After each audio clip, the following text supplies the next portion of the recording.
Pastors and leaders, I want to share some insights from Jeb Blount's book, Fanatical Prospecting. Not a ministry book at all, but I think the sales and marketing tips are so important for pastors. The author talks about protecting the golden hours and that there's this big challenge for salespeople.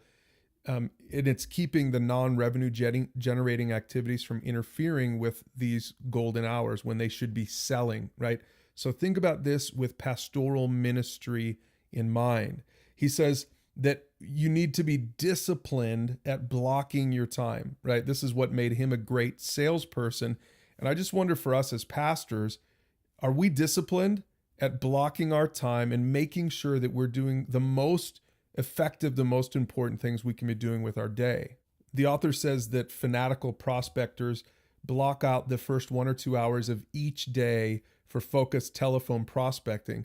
Now, again, in your own life as a pastor, are you disciplined about your day and how you're spending it?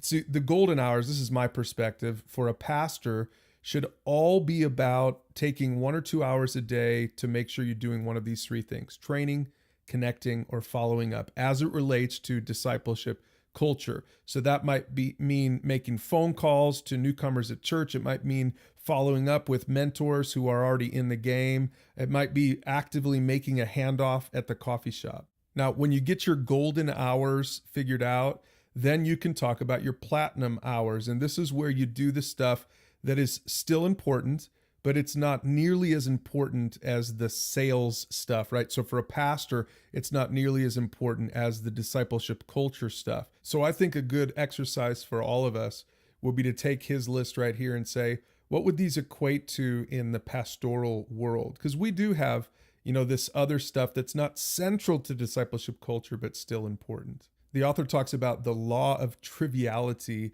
describing the human tendency to waste time on unimportant things. And I really want you, pastors, to pray and think about this. Listen, this author is all about the bottom line for him, which is making more money as a salesperson.